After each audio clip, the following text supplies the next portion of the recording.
bakal balik secepatnya karena gue gak mau lo sendirian lagi.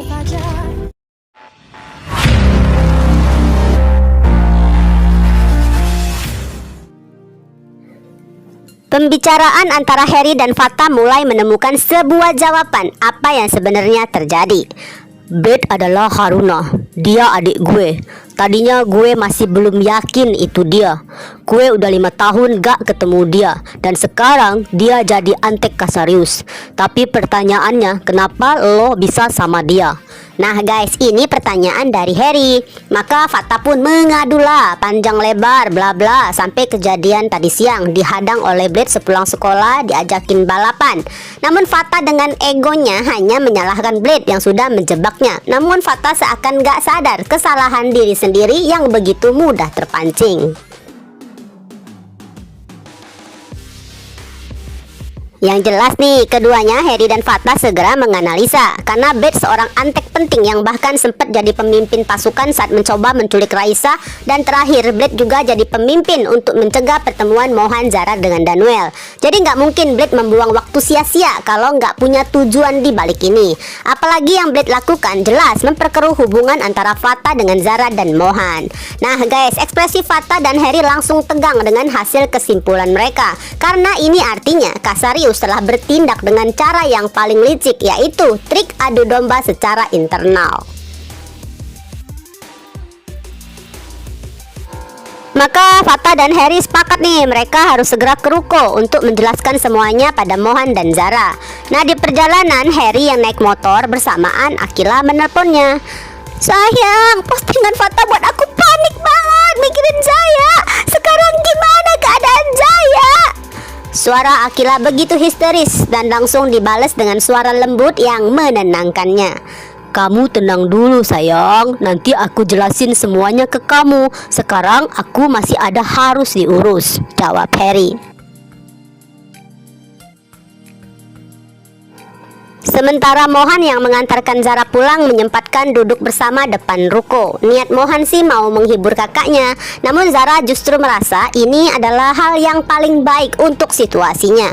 Zara mengingatkan Mohan ya bahwa mereka nggak punya hak untuk protes, apalagi marah untuk semua yang dilakukan Fata. Lagian kan Mohan pun udah tahu banget sekarang ini Zara sudah harus menghindari Fata. Dan tentang bagaimana perasaan Zara saat ini, Zara menegaskan dirinya bisa mengatasi.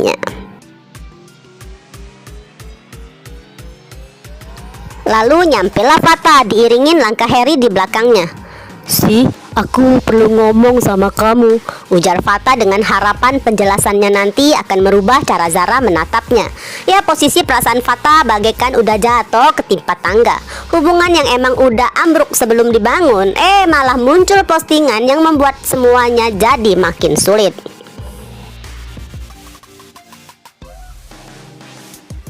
Kamu gak perlu jelasin apapun ke aku Fata. Kamu berhak berbuat apapun. Cuma tadi aku kesel karena ini malam penting buat proyek kita, jawab Zara dengan suara yang datar. Gak ada emosi, marah ataupun sedih. Zara selalu berusaha menyimpan sendiri perasaannya, apapun itu.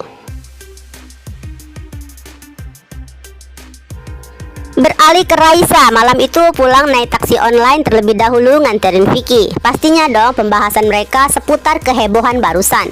Kali ini Vicky, tim Fatzar garis keras, seakan mulai putus asa dengan lika-liku pasangan itu. Postingan di akun Fata sudah merubah mindsetnya tentang Fatzar. Begitupun dengan geng Slay Queen nih yang emang paling gacor dengan gosip. Kalau sampai itu adalah pacarnya Fata, gue nyerah, ujar Elektra. Sepertinya nih guys, hal terjadi tadi makin membuat Yuna, Shakira, Elektra akan mikir panjang ya untuk hal cinta-cintaan. Karena bayangin aja, Fata yang kelihatan bucin banget ke Zara, nyatanya yang terlihat ada gebetan cewek lain.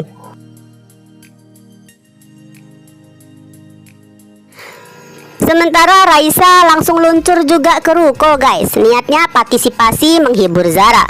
Saat itu situasi masih belum ada pembicaraan ya antara Fatah dan Zara untuk mengklarifikasi apa yang terjadi.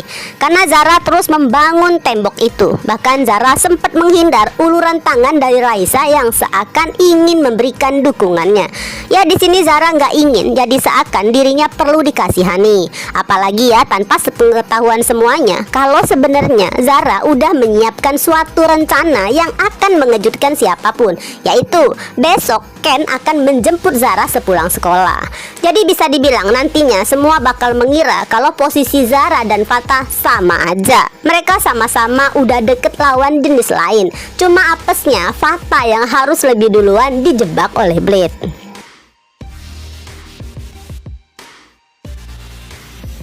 Bersamaan Kata pun menyusul ke ruko untuk menjemput Raisa. Namun pas banget Pak Dhani menelpon kedua putrinya memerintahkannya segera pulang. Ini keluarga Terias lagi ribet masalah surat kontrak Kata jadi model perusahaan Alferik guys. Tanpa Pak Dhani tahu kalau ini bagian siasat nekat Kata dan Raisa yang berusaha memanfaatkan Matthew.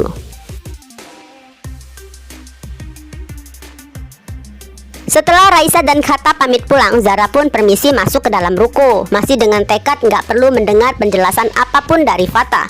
Maka Fatah yang berputus asa hanya bisa ngobrol dengan Mohan aja. Berharap ya Mohan mengerti situasinya. Gue dijebak Mo. Cewek itu adalah Blade, adiknya Harry, dan dia adalah orang yang mimpin pasukan Kasarius, ujar Fatah. Seolah ya Fatah emang korban gak berdaya saat dijebak. Padahal Fatah jelas-jelas tahu Blade adalah antek Kasarius. Terus kenapa mau ikut permainannya? Pengen banget jewer si Fatah nih. Nah guys, di sini Mohan pun teringat sewaktu merampas telepon salah satu anak buah Kasarius yang mengintai tempat tinggalnya Zara. Saat itu telepon mereka tersambung dengan suara cewek. Dan Mohan pun juga teringat cewek yang bertanding dengan Fatah di ring tinju mempunyai tanda lahir di lengan. Dan itu adalah cewek yang juga pernah datang ke teras cafe. Ya Mohan pun tersadar ini semua sudah diatur dengan sangat rapinya oleh Kasarius. Jadi diamnya Kasarius belakangan ini karena mereka main dengan intrik yang lebih licik. Yang gue nggak ngerti, gimana adek lu bisa masuk jadi anak buah Kasarius, Her? Nah guys, pertanyaan dari Mohan pun gak akan mendapatkan jawaban. Karena bahkan Harry aja sampai bertekad masuk lagi ke sistem Kasarius. Justru salah satu tujuannya untuk mencari tahu jawaban ini. Sementara Zara masih melamun duduk di ranjangnya. Rasanya masih males banget ganti pakaian karena kejadian barusan sangat mengaduk perasaannya. Tatapan kasihan dari semua teman-teman memandangnya tadi dan foto kemesraan Fatah dengan wanita lain tepat di malam launching acara penting mereka. Zara manusia biasa guys, bisa nangis, bisa sedih, bisa kecewa, bisa cemburu. Apalagi rasa cintanya besar juga loh ke Fatah. Mirisnya ya itu deh, Zara harus menyimpanlah segala rasa, dipaksa harus sadar diri dengan keadaannya.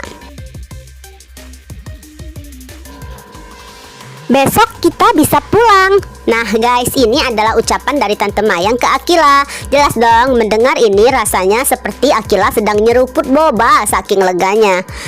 Jaya, lu baik-baik aja kan? Gua bakal balik secepatnya karena gue gak mau lo sendirian lagi. Akila langsung menelpon Zara nih guys. Nada suara Akila begitu penuh ketulusan dan sangat peduli. Alhasil semua rasa yang tadi ditahan Zara rasanya langsung mau tumpah. Saat ini hanya keceriaan Akila yang membuat Zara jadi lebih semangat menjalani semuanya. Namun demi Akila juga yang membuat Zara sedikit kesulitan untuk menjalani langkah yang harus diambil, yaitu menghindari Fatah. Kamu harus ngomong ke Akila kalau kamu sudah nggak bisa lagi jalan sama Fatah. Nah guys, ini adalah nasihat dari mama dia saat melihat putrinya begitu galau harus bagaimana. Ya seharusnya ya Zara membahas hal ini ke Akila tanpa Zara harus memberitahukanlah rahasia tentang keberatan Tante Amanda pada masalah genetik Zara. Karena guys, terkadang mendengar suatu rahasia itu hanyalah akan membebanin seseorang. Apalagi berdasarkan karakter Zara, mana mungkin dong membiarkan sahabatnya stres dengan beban rahasia yang sulit dicari solusinya. Beralih ke Al dan Yuka. Malam itu kedua kakak owner ini ketemuan dengan Ken, sahabatnya. Nah, mengalirlah dari Yuka tentang cerita kejadian tadi dalam versi yang simpati pada Zara. Semua orang ngeliatin ke Zara. Pastinya dong Zara ngerasa nggak nyaman banget deh saat itu, ujar Yuka. Nah, tadinya Yuka mau menunjukkan postingan yang bikin heboh itu, namun foto-foto tersebut udah keburu dihapus dong oleh Fata. Namun Ken udah bisa menebak pasti gadis tersebut adalah Blade. Yuk beralih ke Axel nih, yang dibilang nasibnya cukup menggenaskan. Walaupun Axel udah siuman, namun tubuhnya masih lemah dan dirinya bagai disekap dalam kamarnya. Bahkan dokter dan perawat terus berjaga hingga ketiduran, seakan mereka khawatir Axel akan diam-diam kabur keluar kamar. Sayup-sayup ya terdengar pembicaraan Blade yang mempertanyakan keadaan Axel pada asisten kepercayaan Dominic. Tuan Axel masih harus diobservasi. Ini instruksi langsung dari Nyonya Dominic, ujar asisten itu pada Blade. Pembicaraan mereka seakan-akan dua orang yang peduli pada kondisinya. Namun Axel tahu nggak ada siapapun lagi yang bisa dipercaya di rumah itu kecuali Tante Cass. ada seseorang yang gak mau gua bangun sepenuhnya. Air mata Axel perlahan mengalir guys, seiring dengan suara hatinya menangisi tubuhnya yang tanpa daya. Karena peran dokter di ruangan itu emang ditugaskan bukan untuk langsung memulihkan kondisi Axel, melainkan mereka harus membuat Axel tetap hanya bisa terbaring sementara waktu sampai misi Blade memisahkan Fata dan Zara benar-benar sukses.